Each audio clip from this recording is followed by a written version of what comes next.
Dear servant of God, people of God, those who are watching, we greet you in the name of Lord Jesus Christ. मेरे प्यारे भाइयों जो परमेश्वर की सेवा के लिए और वचन सुनने के लिए अभी जूम में जुड़े हुए हैं, आपको मैं बधाई देना चाहता हूं। We are meditating about the book of Revelation, about the last day God's plan. परमेश्वर की योजना आखिरी दिन में क्या होगा, उसी के बारे में जानने के लिए हम प्रकाशित पुस्तक को अध्ययन कर रहा है। So God may give the good chance to meditate about the book of Revelation chapter 16 verse 12 today. आज हम प्रकाशित उसका 16 अध्याय का 12 पद को हम आज मनन करेंगे और परमेश्वर हमको मनन करने के लिए ये अच्छा अवसर परमेश्वर हमको दिया है। So let us read 16:12. आइए हम प्रकाशित उसका 16 का 12 पद को हम पढ़ेंगे। छठवें स्वर्गदूत ने अपना कटोरा महानदी फरात पर उंडेल दिया और उसका पानी सूख गया कि पूर्व दिशा के राजाओं के लिए मार्ग तैयार हो जाए। आमीन। So the sixth angel poured off his bowl on the great river Euphrates, and its water was dried up to prepare the way for the kings from the east. So here, a good news for the people, those who are dwelling in the east.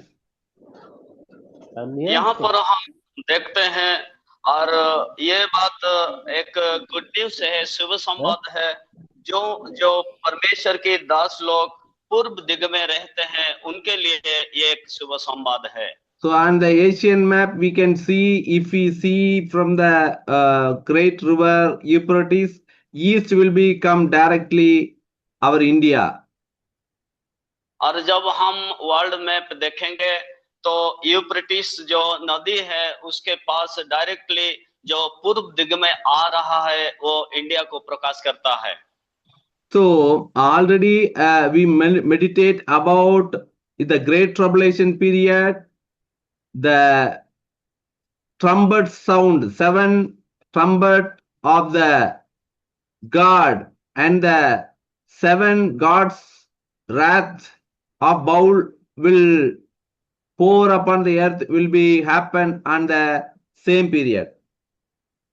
और हम पहले जो हम teaching किए हैं जो 7 परमेश्वर का क्रोध के बारे में, क्रोध के पात्र के बारे में और 7 दूतों के बारे में हम देख चुके हैं।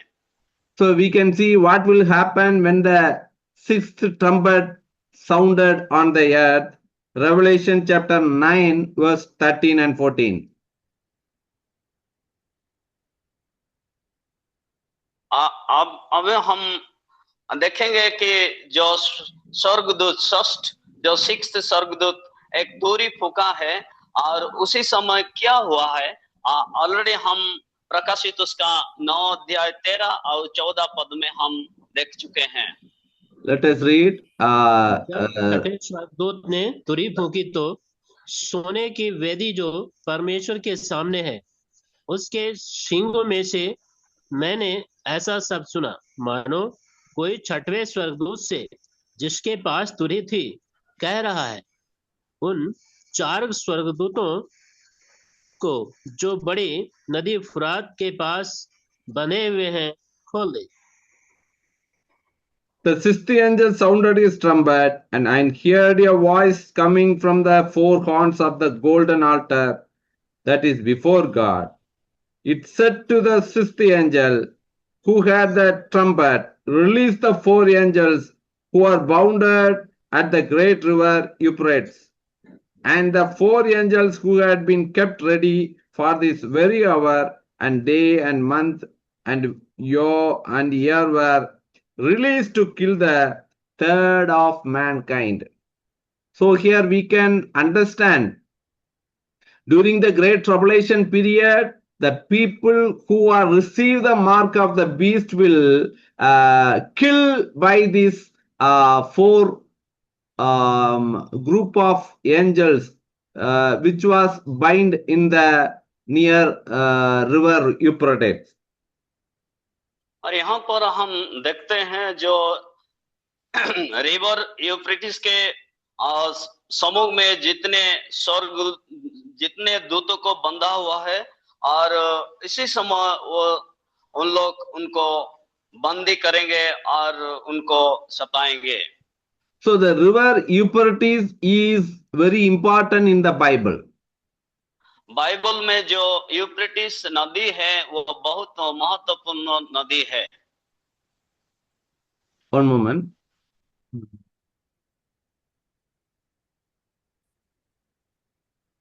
So when the time in the book of Genesis, the tower Babel was built at the river bank of Euphrates. और हम देखते हैं जो जेनेसिस में जो और बाबिलोन टावर के बारे में हम जब देखेंगे तो यूफ्रेटिस की नदी में और नदी की किनार में वो निर्माण किया गया था. The king Nimrod only built that tower.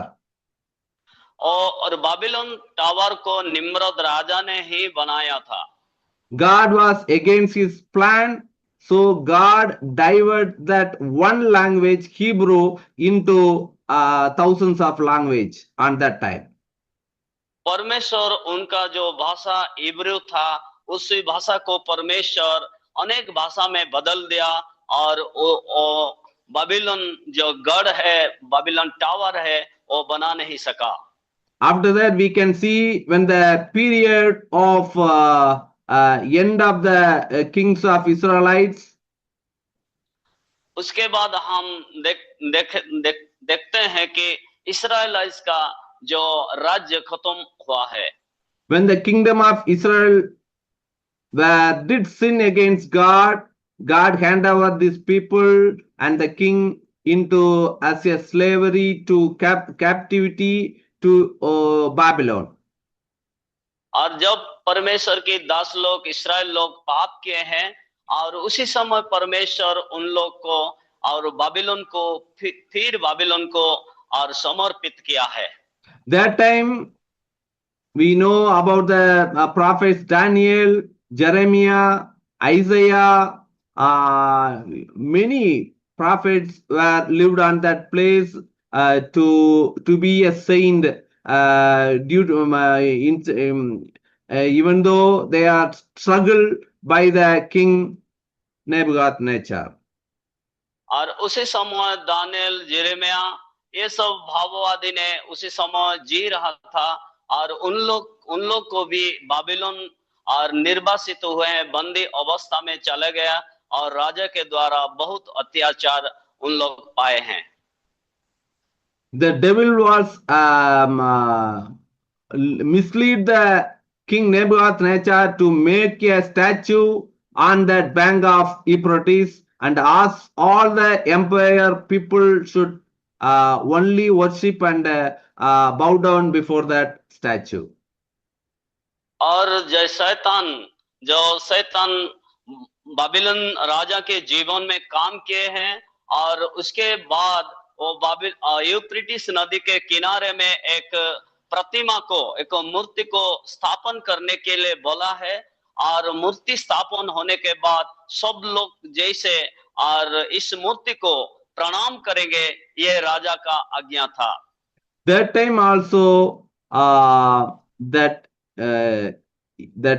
river Euphrates was important in that Bible. और उसी समय में भी बाइबल में जो यूफ्रेटिस नदी है, उसी समय में भी यूफ्रेटिस नदी का महत्वपूर्ण बात हुआ है. We know when the creation of the world, 4 rivers came out from the Garden Eden. और हम जानते हैं कि परमेश्वर की जो ईडन गार्डन है, वो ईडन गार्डन से 4 नदियां बहते हैं, ये बात को हम सब जानते हैं. That time that dragon, the great serpent, enter into this Eden through this river only. और उसी समय जो ड्रैगन है, शैतान है, हम जानते हैं एदन बगीचा में था, और उसी बगीचा में था, और 4 नदियों के बीच में वो ड्रैगन था।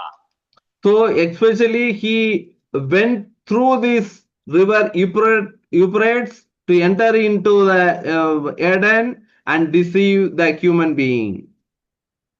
हम जानते हैं जो प्रकांड सर्प है, दियावल है, सांप है, ये यूफ्रेटिस नदी के द्वारा चला गया और एदन उद्यान में आदम हवा को भटकाया। So that is why God wants to destroy that Euphrates.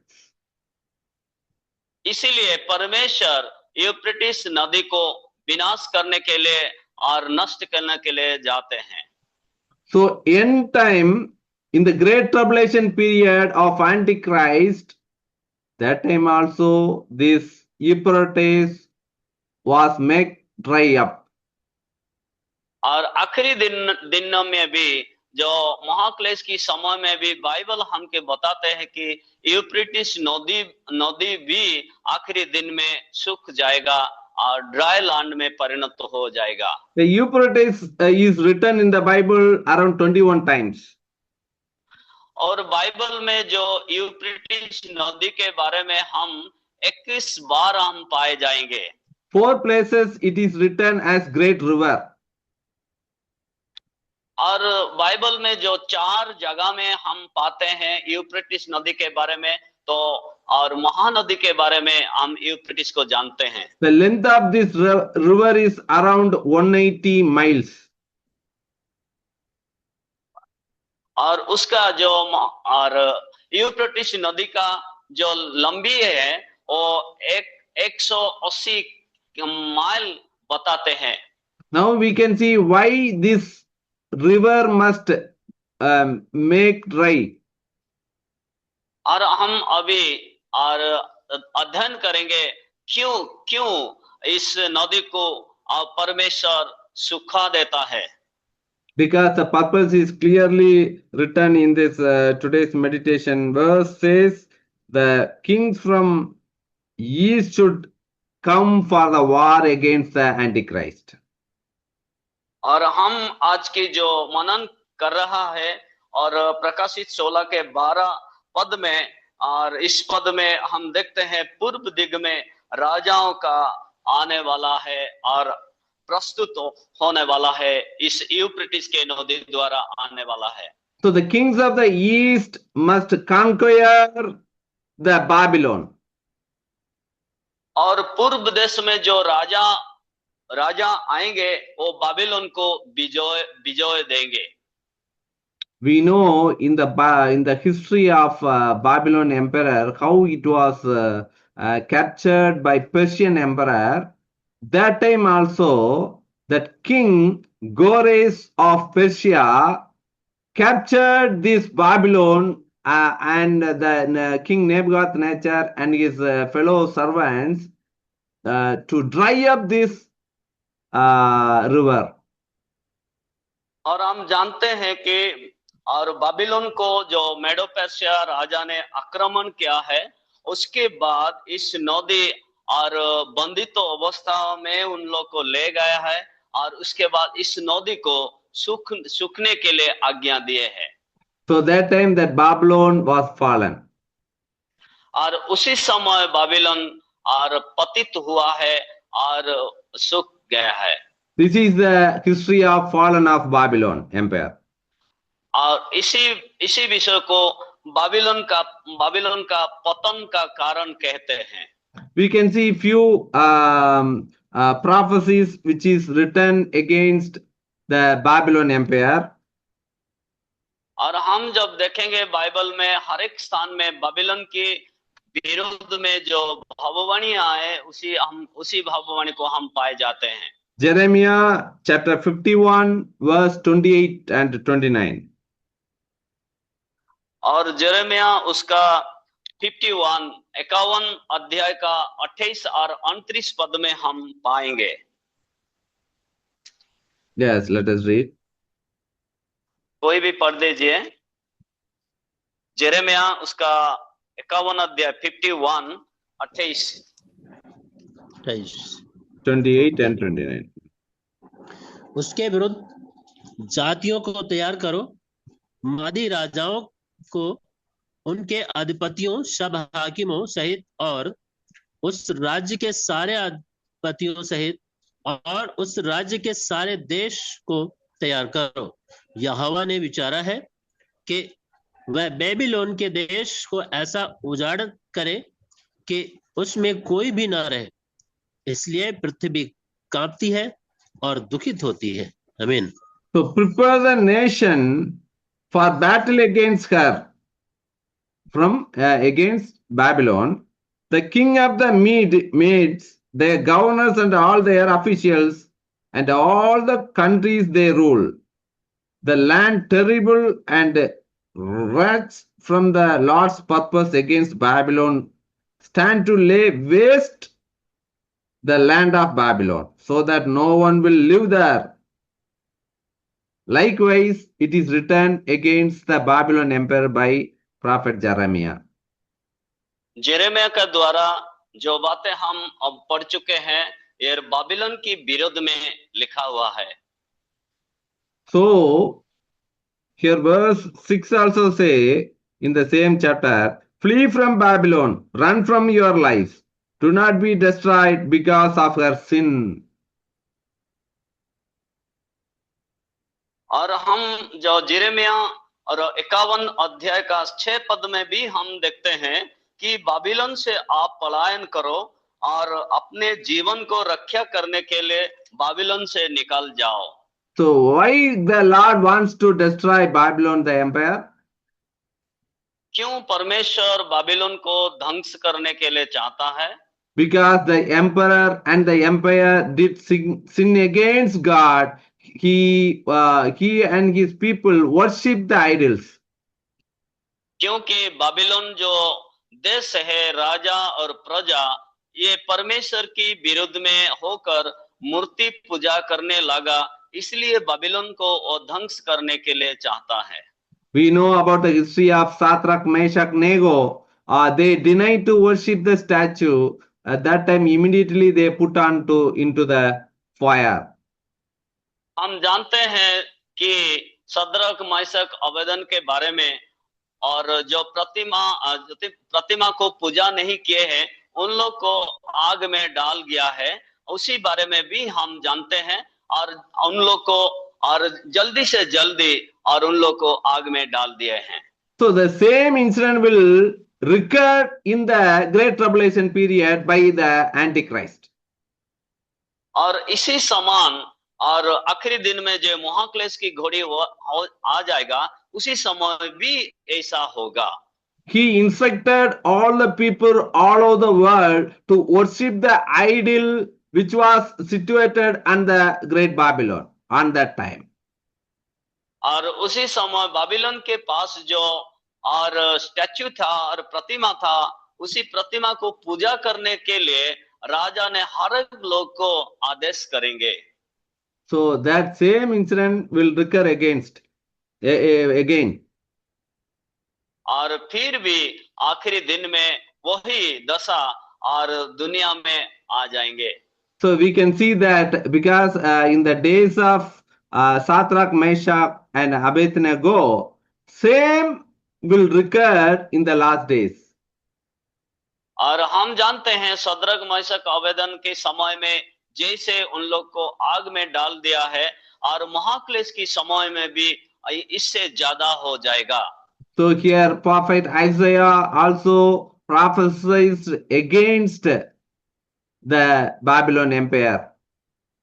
यहाँ पर हम देखते हैं कि भाववादी ईशाया और बाबिलोन की विरुद्ध में वो भाववाणी प्रकाश करते हैं। Yeah, let us read Isaiah chapter 13 verse 1 and 2.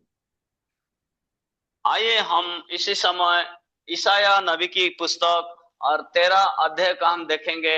एक और 2 पद को हम पढ़ेंगे। 13 1 और 2। बेबीलोन के विषय में भारी भविष्यवाणी जिसको आमोस के पुत्र यशायाह ने दर्शन में पाया।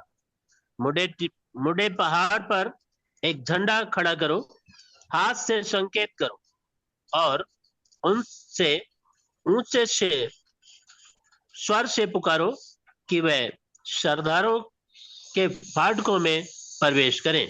Yeah. आमीन।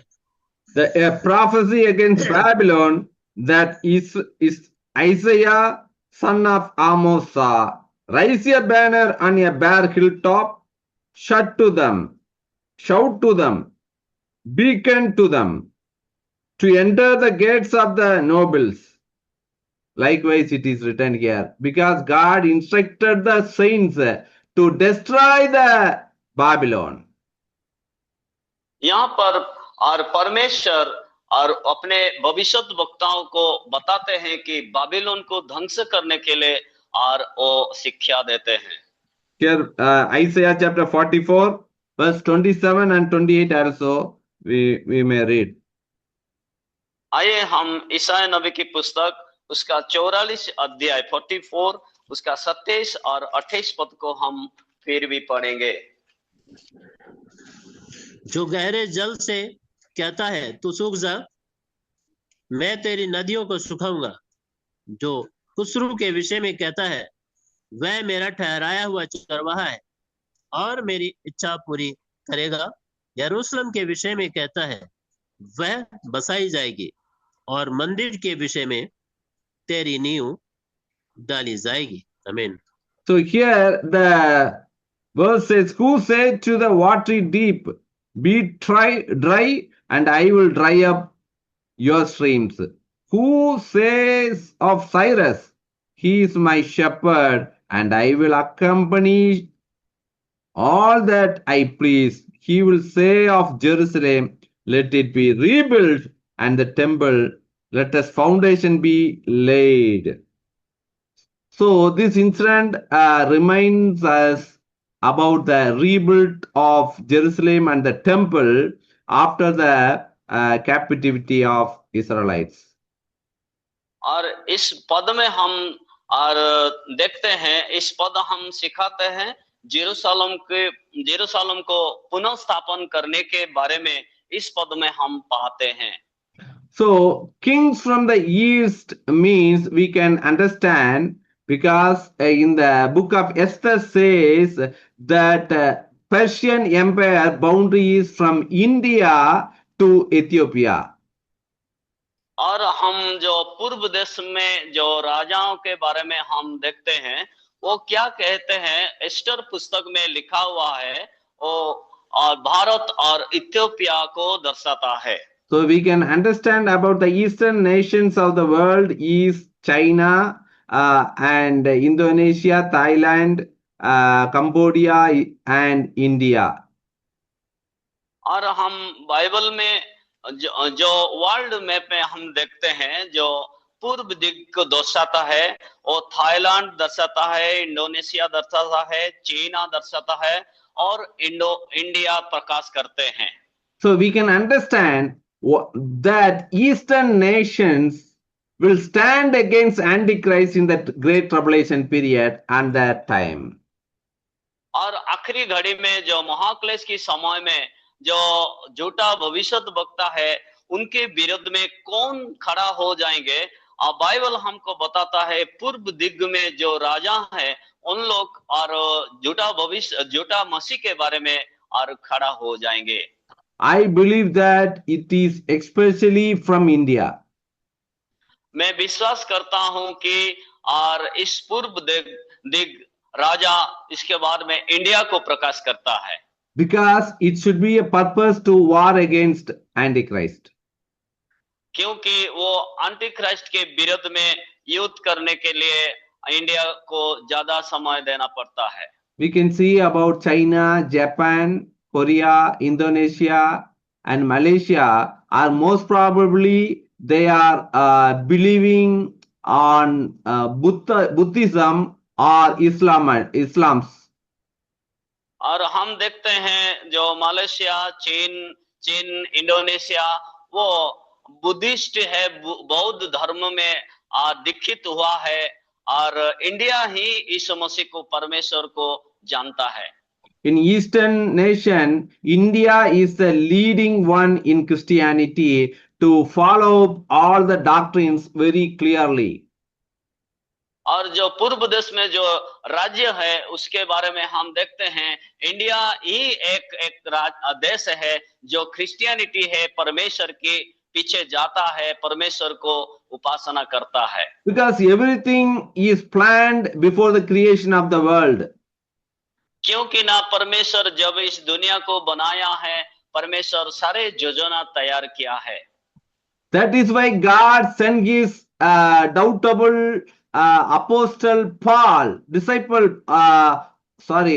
apostle Thomas to India to repent 2000 years back. 2000 पहले परमेश्वर की योजना मुताबिक और परमेश्वर की दास अपोस्टल थॉमस वो इंडिया आया है, ये बात हम सब जानते हैं। He ministered all over India from south to north and come up to Chennai and die as a martyr in Chennai. और हम जानते हैं साउथ टू नॉर्थ तक वो परमेश्वर की सेवा किए हैं, आखिरी समय वो चेन्नई में मर गया है। So some of the Hinduisms and they are preaching and believing that Christianity is the foreign religion. और कितने हिंदू भाई और बहन ये विश्वास करते हैं और प्रचार करते हैं, बातचीत करते हैं, तो क्रिश्चियनिटी जो क्रिश्चियन धर्म है वो विदेश से आए हुए धर्म कहकर ये बातचीत करते हैं। That the Christianity clearly declared in the history that one of the disciples, Thomas, came to India and preached the gospel and found and established the early day churches in the days of Jesus. और प्रभु यीशु मसीह के समय में परमेश्वर की जो दास apostle Thomas Bharat में आया है, प्रचार किया है और उसके बाद और चर्च को एस्टैब्लिश किया है। Everything has the purpose of God. ये सारे बात परमेश्वर की योजना अनुसार चलता है। To fulfill the today's meditation word, Revelation 16, 12, the kings from the east, the people of God must stand against this Antichrist on that day. That is why God chose India.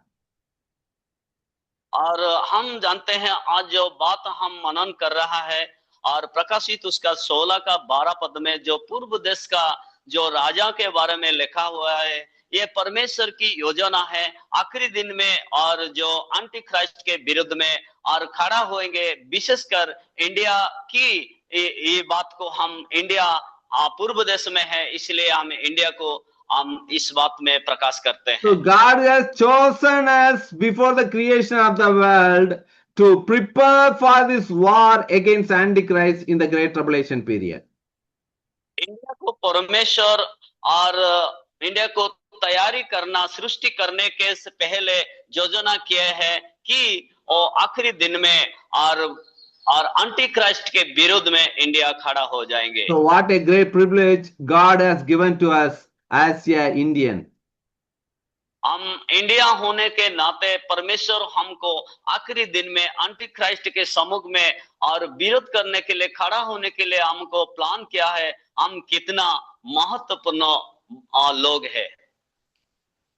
The Western countries such as European Union and the America or North America, South America did not come to this war. और इसी anti Christ के युद्ध में जो western country है, America और हमारा पश्चिम देश लोग कभी भी एंटी क्राइस्ट के शासन में नहीं आएंगे, युद्ध नहीं करेंगे।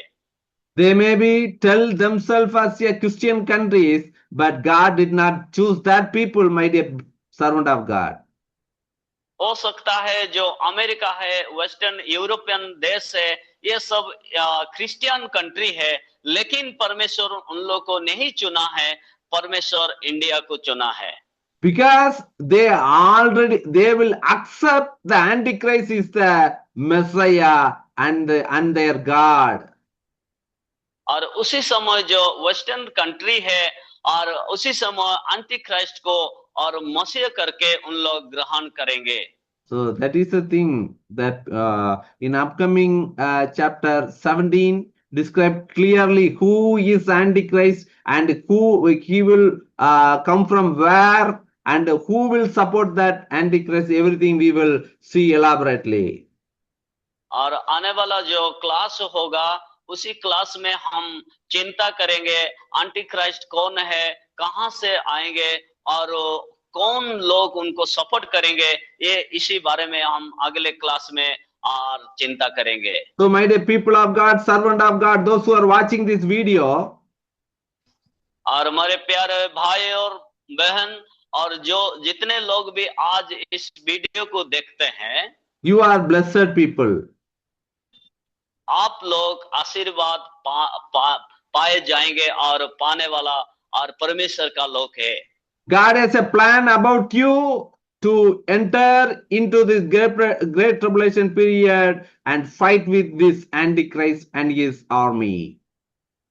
और परमेश्वर की योजना मुताबिक आखिरी दिन में एंटी क्राइस्ट के साथ युद्ध करने के लिए परमेश्वर हमको आर्मी के जैसे चुना है। In the Bible we can see when the Exodus chapter 14:21 says about that Moses and Aaron deliver the people of Israelites from the slavery of Egyptians. That time God did miracle to dry up the sea, Red Sea, and the people cross over in the dry land. और हम जब देखते हैं यात्रा की पुस्तक 14 अध्याय 21 पद में हम पाएंगे मोसेस और हारून जब मिस्र देश से इस्राएल लोग को लाए हैं उसी समय और परमेश्वर की शक्ति के द्वारा जो लोहित सागर था वो लोहित सागर को उन लोग को सुखा दिया है। Likewise, in the Exodus, Joshua chapter 3 verse 17 describe about the Joshua crossed the river Jordan to inherit the promised land and deliver to the 12 tribes of Israel. फिर भी हम देखते हैं यहोशू का पुस्तक 3 का और 17 पद में हम देखते हैं जोशुआ क्या है और से जर्दन नदी को वो आदेश किया है और उसी नदी के बीच में और 12 यत्र को और केनान को पहुंचाया है। Likewise, after the transformation of Elijah, that when he crossed over the river Jordan, that time also that river was dry up. After that came back by his disciple Elisha, that time also that Jordan was dried up. और हम देखते हैं Elijah ने उसके और जो चेले है एलिशा के साथ जा रहा था उसी समय जर्दन नदी भी ऐसे पानी ड्राई लैंड में परिणत हुआ है और जो चेले एलिशा वापस आने के समय बाद में भी और इस जर्दन नदी ने ड्राई लैंड में परिणत हुआ था। So let us the prophecy of Zechariah chapter 10:11 also we can read. आइए हम जकरिया उसका 10 का 11 पद को हम पढ़ेंगे। जकरिया उसका 10 का 11 पद। 10:11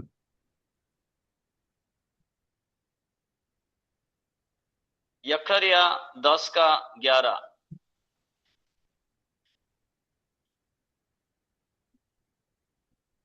पढ़िए।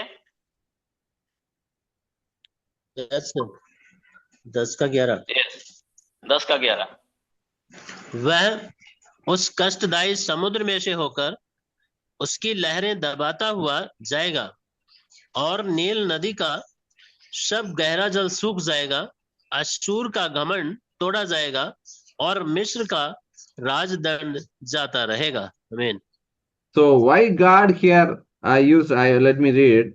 They will pass through the sea of trouble, the surging sea will be subdued, and all the depths of the Nile will be dry up.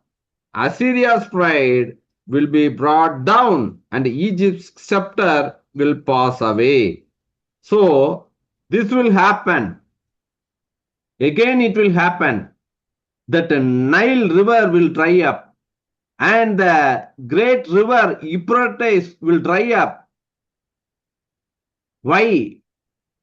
God prepare a way for the army of him. और यहाँ पर हम जिक्र है उसका 10 का 11 में हम देखेंगे परमेश्वर की वचन से द्वारा फिर भी जो नील नदी है वो सूख जाएगा, यूफ्रेटिस नदी भी सूख जाएगा, क्योंकि ना परमेश्वर ये सारे बात को आखिरी दिन में प्रस्तुत किए हैं, जैसे उन परमेश्वर का आर्मी आगे जा सकता है। Likewise, we can read Isaiah chapter 11:15. आइए हम ईसाया नबी का पुस्तक 11 अध्याय उसका 15 पद को हम पढ़ेंगे। 11 अध्याय 15।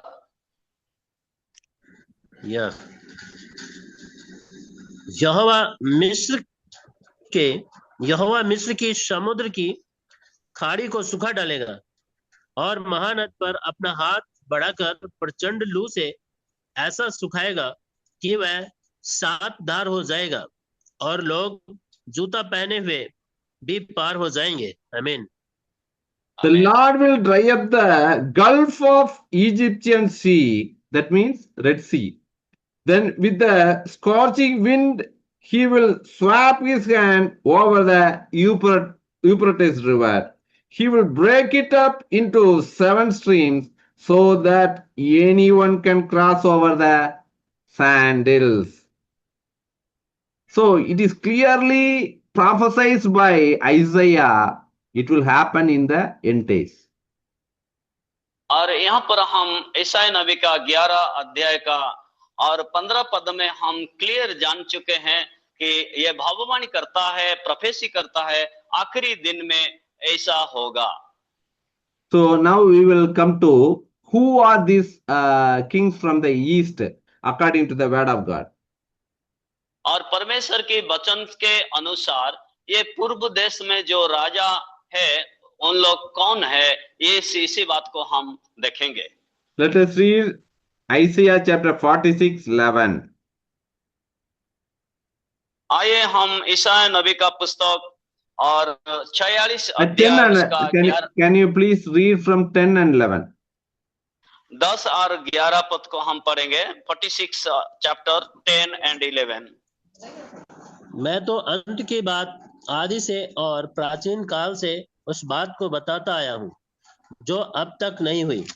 मैं कहता हूँ मेरी युक्ति स्थिर रहेगी और मैं अपनी इच्छा को पूरी करूंगा। मैं पूर्व से एक उकाब पक्षी को अर्थात दूर देश से अपनी युक्ति को पूरा करने वाले पुरुष को बुलाता हूँ। मैं ही ने यह बात कही है और उसे पूरा भी करूंगा। मैंने यह विचार बांधा है और उसे सफल भी करूंगा। आमीन। So make known the end from the beginning. So it is very important one. From ancient times, what is still to come, I say, my purpose will stand, and I will do all that I please. From that east, I summons bird of prey from a far off land, a man to fulfill my purpose. What I have said, that I will bring about. What I have planned, that I will do. So, these 2 verses describe about the man, the righteous man from the east, to fulfill all the will of God in the end time, which was planned before the creation of the world. इस पद में हम देखते हैं जो ईसाया 46 से 10 और 11 पद में हम देखते हैं जो राइचस मैन है, धार्मिक लोग है, उसी के बारे में बाइबल बताते हैं आखिरी दिन में और उन लोग सिद्ध हो जाएंगे। परमेश्वर का ये योजना के बारे में हम देखा है। So it is written, 11 says, the man to fulfill my purpose. यहाँ पर हम देखते हैं 11 पद में जो मनुष्य होगा वो मेरा जो उद्देश्य को पूरा करेगा. Why he chose that man? To fulfill the purpose. The purpose is to fight against Antichrist and defeat him. क्यों परमेश्वर एक मनुष्य को चुना है उनका योजना को पूरा करने के लिए? क्योंकि ना एंटी क्राइस्ट के विरुद्ध में खड़ा होने के लिए परमेश्वर इस व्यक्ति को चुना है. Now we will read Zechariah chapter 6 verse 12 to 15. आइए हम जकरिया चैप्टर और 6 अध्याय 12 से लेकर हम 15 तक पढ़ेंगे. जकरिया उसका 6 अध्याय 12 से लेकर 15 तक.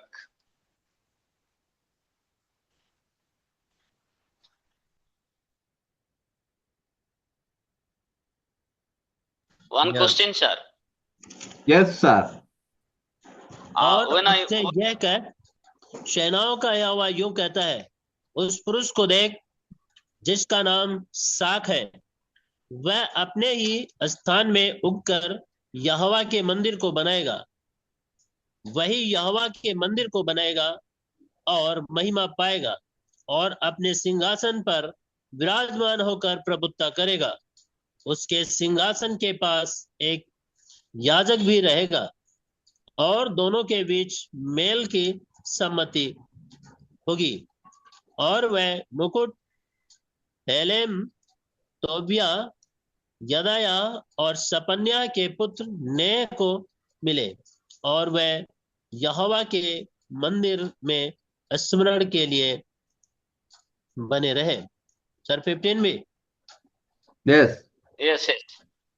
फिर दूर दूर के लोग आकर यहोवा का मंदिर बनाने में सहायता करेंगे और तुम जानोगे कि सेनाओं के यहोवा ने मुझे तुम्हारे पास भेजा है.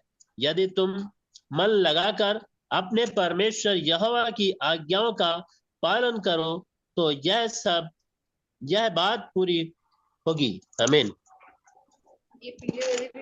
Now tell me about question, sir. I am asked here, who is that man, sir? Can you No, on the day only we can know about that through the okay. Yeah. Right now it that we are meditating about the scripture. On that day we will really clearly understand that man. Okay, sir. Thank you, sir. So here let us read. Tell him, this is what the Lord Almighty says. Here is a man whose name is the branch, and he will branch out from his place and build the temple of the Lord. It is he who will build the temple of the Lord, and he will be clothed with majesty and will sit and rule on his throne. And he will be a priest on his throne. So it is mentioned about the Jesus Christ. और हम यहाँ पर जो देखते हैं जकरिया उसका 6 अध्याय 12 से लेकर 15 तक हम पढ़ चुके हैं. और इसी पद में हम देखते हैं कि एक मनुष्य शाखा जो ब्रांचेस कहता है वो यीशु मसीह को प्रकाश करता है. Because in Hebrews, we can epistle of Hebrews, we can read, he is the priest and king. और हम इब्रानी के पुस्तक में हम देख चुके हैं कि क्योंकि ना हमारा यीशु मसीह और याजक है, प्रीस्ट है. Here also it is written, he will be sit and rule his throne, and he will be a priest on his throne. यहाँ पर भी हम देखते हैं कि वो मंदिर निर्माण करेंगे और याजक की सिंहासन में याजक के रूप में उन बैठेंगे. So that east, the people from east is written in 15. Verse 15 says, those who are far away will come and help to build the temple of the Lord. यहाँ पर जो 15 पद में हम देखते हैं जो पूर्व देश के बारे में लिखा हुआ है, और पूर्व देश के लोग दूर से आएंगे और मंदिर निर्माण करेंगे। So, what is the purpose of this people from east? That king and the army will come and overcome Antichrist, who is ruling from Jerusalem on the temple, which was built by him to be demolished, and a new temple will be built by these people with the Jesus Christ. और हम जिस 15 पद में हम देखते हैं क्यों परमेश्वर पूर्व देश का जो आर्मी और राजाओं को चुना है, और पूर्व देश में जो राजा आर्मी है उन लोग यरूशलेम को जाएंगे और एंटी क्राइस्ट के साथ युद्ध करेंगे, उसको परास्त करेंगे। उसके बाद एक नया मंदिर उन लोग को द्वारा और परमेश्वर यीशु मसीह के द्वारा तैयारी किया जाएगा। इस बात परमेश्वर की योजना है। So the people from far away land, so Jerusalem to India will be for around 2000 kilometers. Here only, there we meditate about that. The man I chose from east, he will fulfill the purpose. That purpose is to rebuild the temple along with Jesus Christ. और हम जानते हैं जो Jerusalem से जो India जो काफी दूर होता है, 2000 किलोमीटर होता है, और इंडिया से भी लोग जाएंगे और यरूशलेम को और परमेश्वर के भवन को उन लोग बनाएंगे यीशु मसीह के साथ। Let us read Isaiah chapter 41 verse 1 to 3. आइए हम ईसाई नबी की पुस्तक 41 अध्याय 1 और 2 पद को हम पढ़ेंगे। 41 1 and 2। 1 to 3। 1 से लेकर 3 पद तक। या हे दीपों, मेरे सामने चुप रहो, देश देश के लोग नया बल प्राप्त करें। वह समीप आकर बोले, हम आपस में न्याय के लिए एक दूसरे के समीप आए। किसने पूर्व दिशा से एक को उभारा है, जिसे वह धर्म के साथ अपने पांव के पास बुलाता है। वह जातियों को उसके वश में कर देता है और उसको राजाओं पर अधिकारी ठहराता है। वह अपनी तलवार से उन्हें धूल के समान और अपने धनुष से उड़ाए हुए भूसे के समान कर देता है। वह उन्हें खदेड़ता और ऐसे मार्ग से जिस पर वह कभी ना चला था, बिना रोक टोक आगे बढ़ता है। आमीन। Isaiah chapter 41. Be silent before me, you island. Let the nations renew their strength. Let them come forward and speak. Let us meet together at the place of judgment. What is the judgment? The verse 2 onwards. Who has stirred up one from the east, calling him in righteousness to his service. He hands nations over to him and subdued kings before him. He turns them to dust with his sword, to wind-blown chaff with his bow. He pursues them and move on unscathed by the path his feet have not traveled before. So, entire kings from east are hand over to one man, the righteous person, which is written here, one from the east, calling him in righteousness. और जो पूर्व दिग में जो जितने भी राजा हैं, जितने भी आर्मी है, उन लोग एक मनुष्य के द्वारा शासित होंगे, जो धार्मिकता के एक मनुष्य है, उनको द्वारा उन लोग लीडिंग किया जाएगा। So the nations will be hand over to that person. और उस एक मनुष्य के द्वारा ये सारे पूर्व देश का लोग और राजाओं आर्मी ने और समर्पित होंगे।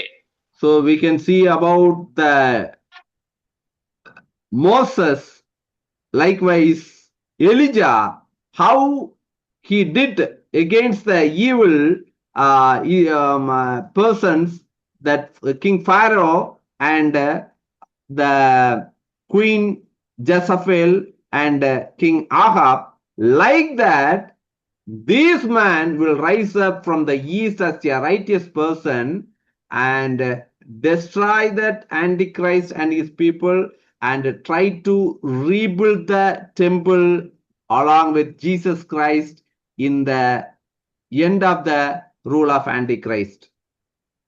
जैसे मूसा ने और फिरौन को युद्ध किया है, और जैसे और एलिजा ने अहाब राजा इसेबेल रानी को और विरोध किया है, उसी के समान आखिरी दिन में भी और इस पूर्व देश के राजाओं ने एक व्यक्ति के साथ मिलकर एंटी क्राइस्ट को युद्ध करेंगे और उनको परास्त करेंगे, और उसके बाद यरूशलेम में एक मंदिर तैयार करेंगे. So we can understand this righteous person should be a bright church. और हम मालूम होना चाहिए वो एक मनुष्य है, वो धार्मिक एक व्यक्ति कौन है. ये है ब्राइट चर्च, एक सती कलीसिया कन्या है, हमारा चर्च को प्रकाश करता है. Revelation 19 chapter 8 7 and 8 we can read. आइए हम प्रकाशित उसका 19 का 7 और 8 पद को हम पढ़ेंगे. 7 and 8. यस, या 19 का आओ 7. हम आनंदित और मगन हो और उसकी स्तुति करें, क्योंकि मेमने का विवाह आ पहुंचा है और उसकी दुल्हन ने अपने आप को तैयार कर लिया है. उसको शुद्ध और चमकदार महीन मलमल पहनने का अधिकार दिया गया, क्योंकि उस महीन मलमल का अर्थ पवित्र लोगों के धर्म के काम है. आमीन. Let us rejoice and be glad and give him glory, for the wedding of the Lamb has come, and his bride has made herself ready. Fine linen, bright and clean, was given her to wear. Fine linen stands for the righteous acts of God's holy people. So it is clearly says the man from east who is the righteous person. That means this bride church also will have the righteousness as a quality to be a bride for the Lamb. और यहाँ पर हम 19 का 7-8 पद में हम देखते हैं कि ये जो धार्मिक व्यक्ति है कौन है, जो सफेद वाला है, जो पवित्र है, ये कौन है. इसी बात में हम इस पद में प्रकाश करते हैं. सिर्फ हमारा ब्राइड चर्च हो जाएगा, सिर्फ हमारा ब्राइड चर्च जिसके पास पवित्रता है, जिसके पास और परमेश्वर एक शुभ्र और परिष्कृत वस्त्र, सफेद वस्त्र को पहना है, ये है ब्राइड चर्च को प्रकाश करता है. The last day church is also prophesied in Song of Solomon chapter 6 verse 10 also. और सॉन्ग ऑफ सोलोमन जो 6 अध्याय उसका परम गीत उसका 6 अध्याय 10 पद में हम जब देखेंगे, एक कलीसिया के बारे में उसी पद में प्रकाश किया गया है. परम गीत song of Solomon chapter 6 versus 10. परम गीत ये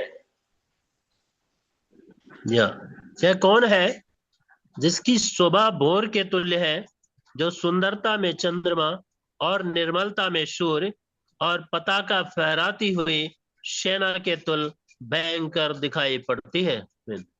Here, clearly we have to meditate this verse because it is very important. You cannot see this verse meditate in other churches. Verse says, who is that appears like a dawn, fair as a moon, bright as a sun, being rising like a sun, terrible as an armies with banners. So here we have to note it down. This is when we see commonly it shows about the church because it's declared as a female. और यहाँ पर हम जो 6 अध्याय 10 पद में हम देखते हैं एक फीमेल के बारे में, एक औरत के बारे में देखते हैं, और औरत हमेशा चर्च को प्रकाश करता है। But this church is rising like a sun and terrible of an army with the banner. That is very important. So, what is the purpose of this church? This church must come for the battle with Satan. और इस पद में हम देखते हैं army के, और चारों तरफ आ रहा है। ये चर्च कौन है, क्यों आ रहा है? ये एक चर्च है एंटी क्राइस्ट के बारे में युद्ध करने के लिए, और इस चर्च आ रहा है।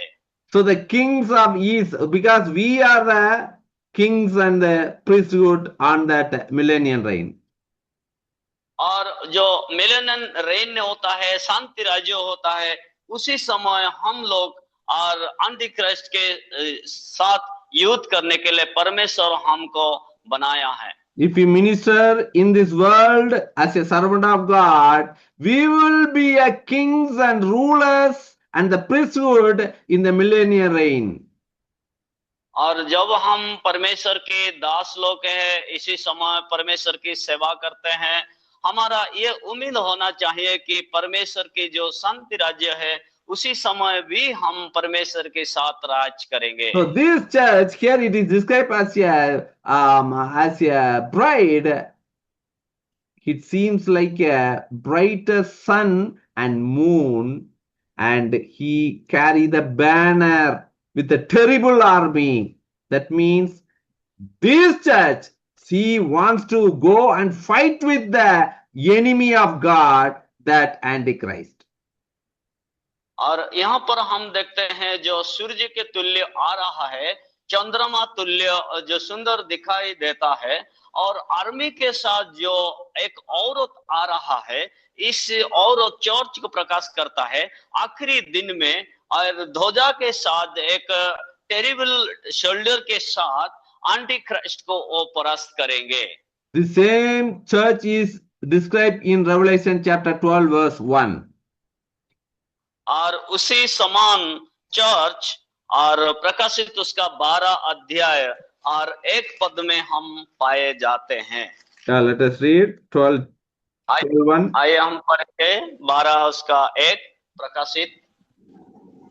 फिर स्वर्ग में एक बड़ा चिन्ह दिखाई दिया, अर्थात एक स्त्री जो सूर्य ओढ़े हुए थी और चांद उसके पांव तले था, और उसके सिर पर 12 तारों का मुकुट था।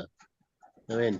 A great sign appeared in heaven, a woman clothed in a sun with the moon under her feet and a crown of 12 stars of her head. So same Revelation, Song of Solomon chapter 6 verse 10 also says, describe about that church seems to be brightest sun and moon. Same thing here also. It is written in Revelation 12:1, clothed with sun, under his feet as a moon. Moon is the character of to reflecting the light of sun. That means the chief apostle. हम जब देखते हैं जो परम गीत पुस्तक 6 का 10 पद में जो औरत को हम देखते हैं, वो औरत सूर्य के साथ सूर्य के बीच में है और सूर्य को पहना हुआ है। उसी पद को उसी समान प्रकाशित उसका 12 अध्याय 1 पद में हम देखते हैं, इसी स्थान में भी एक औरत और सूर्य को पहना हुआ है, और चंद्रमा ये क्या प्रकाश करता है? अपोस्टल व प्रेरित लोग को चंद्रमा प्रकाश करता है। Here also that church has the war against Satan. और इसी स्थान में हम पाए जाते हैं जो चर्च है, ये किसके साथ और लड़ेंगे? और एंटी क्राइस्ट के साथ इस चर्च लड़ेंगे। Revelation 12 verse 7 and 8 also we can read. आइए हम प्रकाशित उसका 12 अध्याय 7 और 8 पद को भी हम देखेंगे। फिर स्वर्ग में लड़ाई हुई, मिकाएल और उसके स्वर्गदूत अजगर से लड़ने को निकले, और अजगर और उसके दूत उससे लड़े, परंतु प्रबल न हुए, और स्वर्ग में उनके लिए फिर जगह ना रही। आमीन। So here, the war broke out in heaven. Michael and his angels fought against the dragon, and the dragon and his angels fought back, but he was not strong enough, and they lost their place in heaven. That means the great tribulation, end of the tribulation period, this war will occur on mid-air. और इस पद में हम देखते हैं 12 का और 7-8 पद में, जब महाक्लेश के अंत में आखिरी समय में और स्वर्ग में एक युद्ध होगा। Who is resist the coming of the Lord Jesus Christ on the mid-air will be defeated by the church. और इसी समय हम देखते हैं कि कौन और इसी स्वर्ग में युद्ध होगा और कौन हारेगा, और कलीसिया उनको हराएगा, कलीसिया के साथ उनका युद्ध होगा।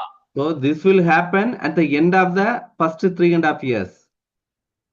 और ये कब होगा?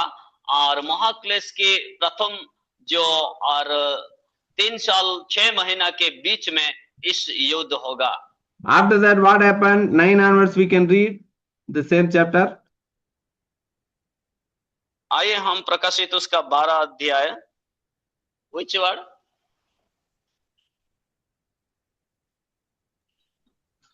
9 verse 9 to 11. या 9 से तब वह 12। बड़ा अजगर अर्थात वही पुराना सांप जो इब्लीस और शैतान कहलाता है और सारे संसार का भरमाने वाला है, पृथ्वी पर गिरा दिया गया और उसके दूत उसके साथ गिरा दिए गए। फिर मैंने स्वर्ग से यह बड़ा शब्द आते हुए सुना, अब हमारे परमेश्वर का उद्धार और सामर्थ और राज और उसके मसीह का अधिकार प्रकट हुआ है, क्योंकि हमारे भाइयों पर दोष लगाने वाला जो रात दिन हमारे परमेश्वर के सामने उन पर दोष लगाया करता था, गिरा दिया गया है।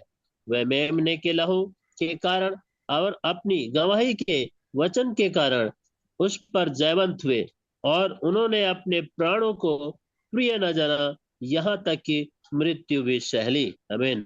So the great dragon was hurled down, that ancient serpent called the devil or Satan, who leads the whole world astray. He was hurled to the earth and his angel with him. Now we understand that Satan is not in the earth. He is deviling in the mid-air, that is the second heaven. हम जानना चाहिए कि शैतान आज जगत में नहीं है, इस धरती में नहीं है, आज जो और स्वर्ग में है, 2 नंबर स्वर्ग में और शैतान रहता है। So verse 13 we can read. 13 पद को भी हम पढ़ेंगे।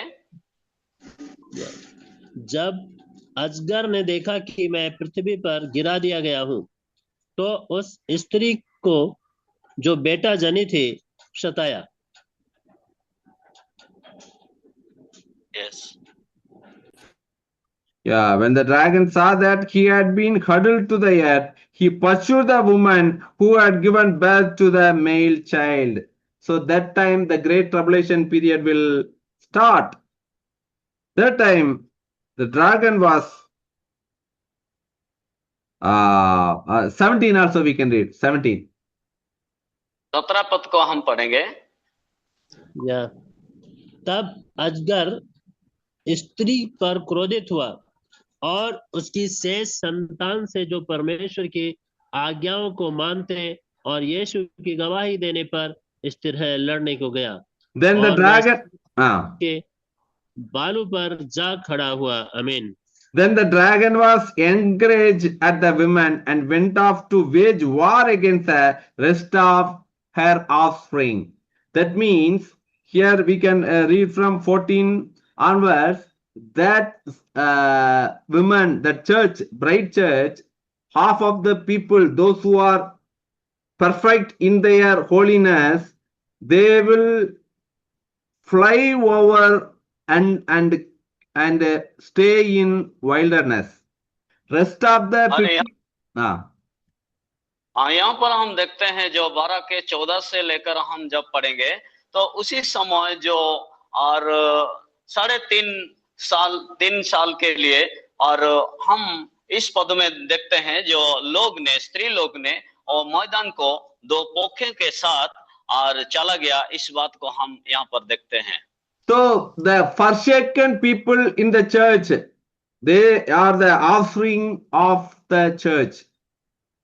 They will be have tortured by these beasts and great और suffering. जो लोग नहीं जा पाएंगे और परमेश्वर के राज्य को नहीं गया है, रह गया है इस दुनिया में, और उसी समय एंटीक्राइस्ट के द्वारा इन लोग टॉर्चर होंगे, दुख पहुंचाएंगे और दुनिया में कष्ट उठाएंगे। We can see so many verses. Can you please note it down? Revelation chapter 9, verse 16 to 18. आइए हम कितने पद को हम लिखेंगे। प्रकाशित उसका 9 का 16 से 18। Likewise, Revelation 19, verse 17 to 21. प्रकाशित उसका 19 अध्याय 17 से लेकर 18 तक। Ezekiel chapter 39, verse 1 to 5. इज़ेकिएल उसका 39 अध्याय 1 से लेकर 2 पद तक। Likewise, Ezekiel chapter 39, verse 17 to 20. और इज़ेकिएल उसका 39 अध्याय 17 से लेकर 20 तक। Joel chapter 2, verse 1 to 4. Joel उसका 2 अध्याय 1 से लेकर 2 और 4 पद। 6, 7, 11 also. 6 पद, 7 पद और 11 पद। Yeah, these all above verse denotes about the people from the east to fight with the Antichrist on that day. ये और उसी समय ये सारे पद बताते हैं कि पूर्व देश में जो लोग हैं, इसके बारे में बताते हैं जो लोग आखिरी दिन में एंटी क्राइस्ट के साथ युद्ध करेंगे। So now we understood why that great river was dried up to fight with that Antichrist. और हम अभी पता चला है कि यूफ्रेटिस जो महानदी है क्यों सूख गया है, इसी के बारे में हमको अभी पता चला है। So God has given a wonderful privilege to us as a Indian to prepare for that war. और परमेश्वर इंडियन जो भारत के लोग हैं उनको बहुत और सुविधा दिए हैं और बहुत उनको आशीषित किए हैं। आखिरी दिन में हम और एंटी क्राइस्ट के साथ युद्ध करने के लिए परमेश्वर हमको प्रिपेयर किए हैं। All are believing the Christian countries which are the Western will fight against Antichrist, but the plan is different by the Lord. हर एक लोग विश्वास करते हैं जो वेस्टर्न कंट्री जो क्रिश्चियन स्टेट है उन लोग और एंटी क्राइस्ट के साथ युद्ध करेंगे, लेकिन परमेश्वर की योजना ये है पूर्व देश के लोग नहीं एंटी क्राइस्ट के साथ युद्ध करेंगे। So my dear servant of God, people of God, you are the army which will come from the east to fight with Antichrist in the great tribulation period. मेरे भाई और मेरे परमेश्वर के दास लोग, हम लोग जो इंडिया में रहते हैं, परमेश्वर की दास हमको बताते हैं कि हम लोग ही एंटी क्राइस्ट के साथ युद्ध करने के लिए आर्मी है। You might have think about that. You will flee into wilderness in the first 3.5 years end. और हम विश्वास करना चाहिए कि परमेश्वर के वचन के अनुसार जो पहला जो महाक्लेश की समय होगा, उसी समय हम लोग परमेश्वर के द्वारा उठा ले जाएंगे। But the people, few of the people, those rest of the people who have been forsaken on that day, they will be gathered to fight with Satan and his army with the worldly body. और हम यहाँ पर देखते हैं जो लोग रह गए हैं और उन लोग एंटी क्राइस्ट के द्वारा शारीरिक भाव और बॉडीली उन लोग क्या करेंगे, युद्ध करेंगे। So here we can see two things about the saints. और हम साधु लोग का दो बात को हम यहाँ पर देखते हैं।